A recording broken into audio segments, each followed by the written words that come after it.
Hello students, कैसे हैं आप लोग। आज हम इनहेरिटेंस चैप्टर में मेंडल की एक्सपेरिमेंट को डिस्कस करने वाले हैं। मेंडल, जिनको कि फादर ऑफ जेनेटिक्स भी कहा जाता है। तो आप सभी जानते हैं कि इन्होंने अपना जो एक्सपेरिमेंट था वो गार्डन पी पे किया था, जिसका साइंटिफिक नेम है पाइसम सैटिवम। इन्होंने वन टाइम में एक ही कैरेक्टर पे अपना एक्सपेरिमेंट किया था। Observe one trait at a time. तो एक समय में इन्होंने एक ही कैरेक्टर की स्टडी की। एक्चुअली इन्होंने 7 कंट्रास्टिंग पेयर ऑफ कैरेक्टर्स की स्टडी की थी, लेकिन वो भी स्टेप बाय स्टेप। कहने का मतलब ये है कि एक बार में इन्होंने केवल एक ही ट्रेट पे अपना कंसंट्रेशन किया था। तो अब बात आती है कि इन्होंने स्वीट पी या फिर जो गार्डन पी है, जिसको हम पाइसम सैटिवम के नाम से जानते हैं, इसको ही अपने लिए, अपने एक्सपेरिमेंट के लिए सेलेक्ट क्यों किया। तो इसके कई रीज़न थे। तो सबसे पहला रीज़न था it has short life cycle. तो इसकी जीवन अवधि जो है काफ़ी शॉर्ट है, और शॉर्ट होने के कारण इसकी कई जनरेशन की स्टडी हम कुछ सालों में कर सकते हैं। अगर ये एक्सपेरिमेंट किसी एनिमल पे किया जाता, सपोज दैट ह्यूमन बीइंग पे किया जाता, तो मान लीजिए पहली जनरेशन आ गई और फिर वो यंग वंस एडल्ट होगा, फिर उसके बाद उसके बच्चे होंगे, ठीक है। तो काफ़ी लंबा समय लग जाता। हो सकता है कि लगभग 70 to 80 ईयर्स की एज में मुश्किल से 1 या 2 जनरेशन की स्टडी हो पाती। इसीलिए इन्होंने स्वीट पी, जिसको कि हम पाइसम सैटिवम के नाम से जानते हैं, इसको सेलेक्ट किया due to short life cycle.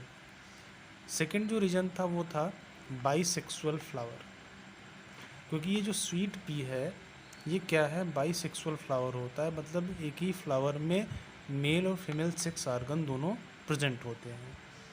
अब इसका फ़ायदा क्या है, इसका एडवांटेज ये है कि जो प्योर लाइन जनरेशन हमको ऑब्टेन करना है, या मेंडल को जो प्योर लाइन जनरेशन ऑब्टेन करनी थी, क्योंकि अगर यहाँ पे सेल्फ पॉलिनेशन होगा, फ्लावर में जब सेल्फ पॉलिनेशन होता है तो आप जानते हैं उसी फ्लावर का पॉलन ग्रेन उसी फ्लावर के स्टिग्मा पे फॉलन हो जाता है, ठीक है। उसके बाद गैमेटिक फ्यूजन होगा और फ्रूट का फॉर्मेशन हो जाएगा। तो यहाँ पे सेल्फ पॉलिनेशन भी पॉसिबल हो जाती है, जिसके थ्रू क्या होता है, हमको प्योर लाइन ऑब्टेन हो जाती है। प्योर लाइन मतलब जो जनरेशन आएगी वो एकदम प्योर होगी, क्योंकि यहाँ पे सेल्फ पॉलिनेशन हुआ है। उसके बाद इसमें क्रॉस पॉलिनेशन भी हो सकता है। मतलब ज़रूरत के अनुसार हम सेल्फ भी करा सकते हैं और क्रॉस पॉलिनेशन भी करा सकते हैं।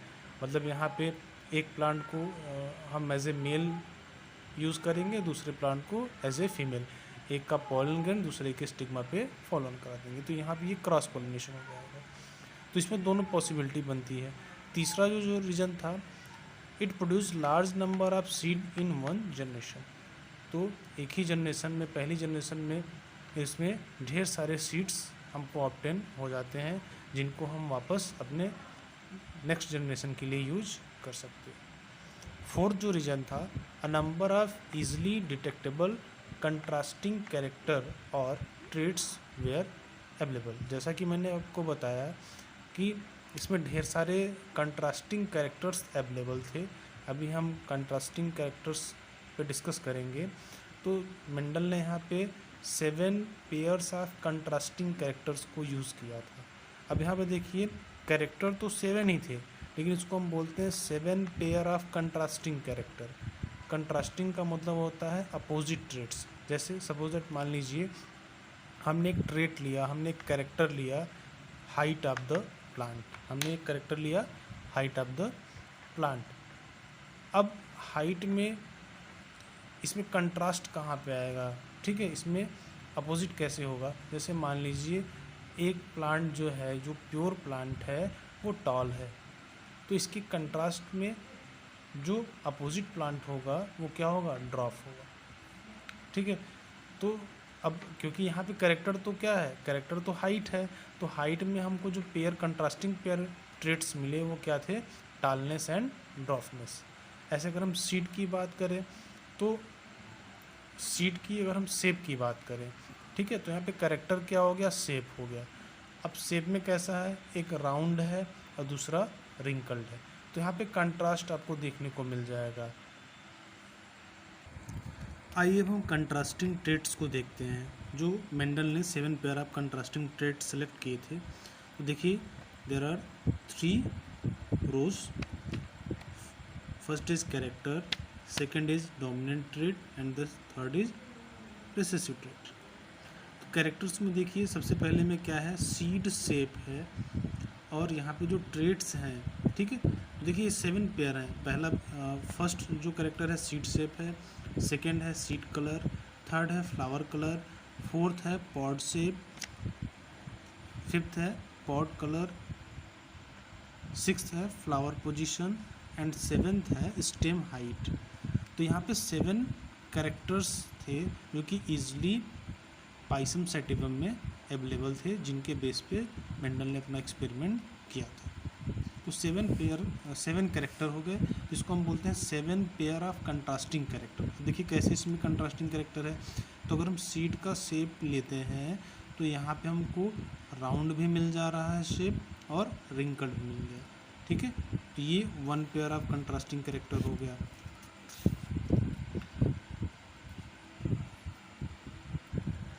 सेकेंड जो कैरेक्टर है सीड कलर, ठीक है। तो यहाँ पे भी कंट्रास्टिंग कैरेक्टर देखने को मिल रहा है आपको। सीड का कलर येलो है, यहाँ पे ग्रीन है, ठीक है।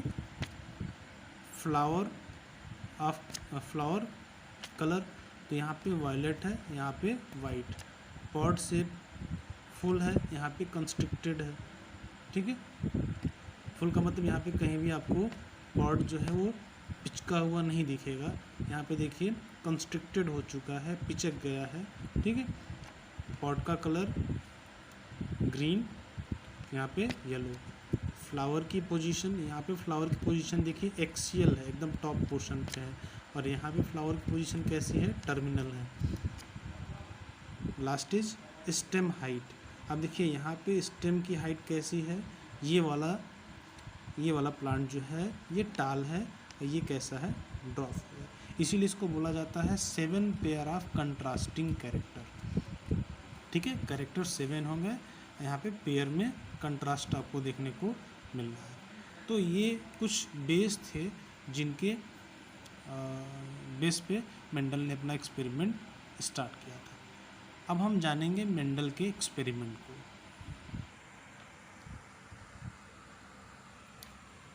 Students, now we know understand Mendel's experiment. Mendel's experiments done on 2 crosses.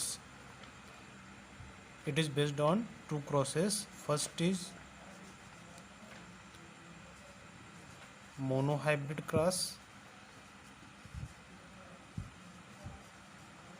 and the second is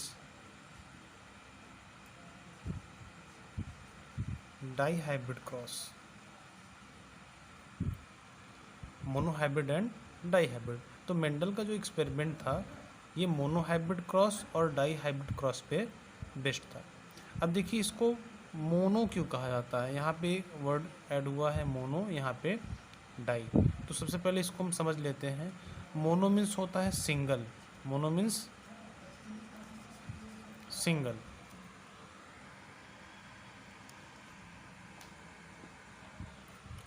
mono means single and di means 2। तो यहाँ पे क्या था, मेंडल ने मोनोहाइब्रिड क्रॉस के लिए single pair of contrasting character का यूज़ किया था। कैसे, देखिए जैसे मान लीजिए मैं यहाँ पे ले लेता हूँ कैरेक्टर में height of the plant, height of the plant. तो हाइट में हमको कंट्रास्टिंग ट्रेट मिल जाएंगे, क्योंकि एक प्लांट जो होगा वो क्या होगा, टाल होगा, और दूसरा क्या होगा, ड्रॉप होगा। डाईहाइब्रिड क्रॉस कैसे है, यहाँ पे 2 पेयर ऑफ कंट्रास्टिंग कैरेक्टर लिए गए थे। कैसे, देखिए फर्स्ट जो कैरेक्टर था शेप ऑफ सीड और जो सेकेंड कैरेक्टर था वो था कलर ऑफ सीड। तो यहाँ पे देखिए दो कैरेक्टर हो गए, फर्स्ट है शेप ऑफ सीड और सेकंड है कलर ऑफ सीड। अब इसमें भी कंट्रास्टिंग कैरेक्टर है, कंट्रास्टिंग ट्रेट है। तो शेप में कौन कौन से शेप था, एक था राउंड और दूसरा कैसा था, रिंकल्ड। कलर ऑफ सीड में yellow and green.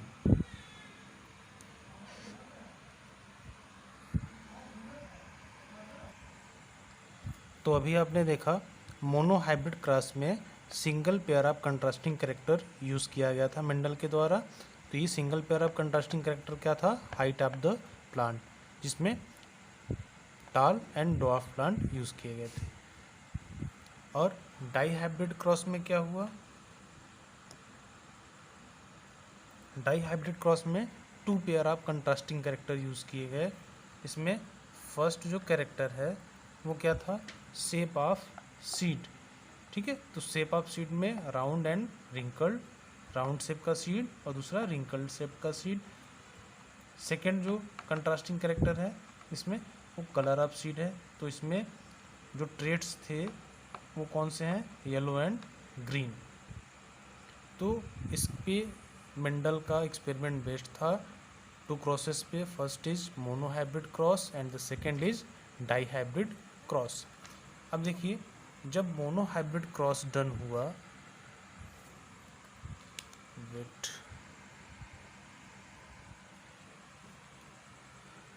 when the monohybrid cross is done, Mendel produced two laws or two rule.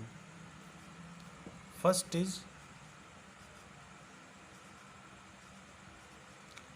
law of dominance and the second is law of segregation. Law of segregation. And when the dihybrid cross is done, they produce law of independent assortment.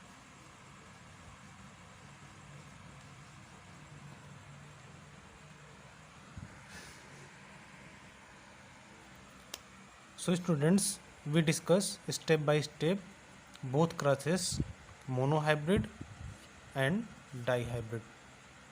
Firstly we discuss monohybrid cross and then dihybrid cross. Thank you.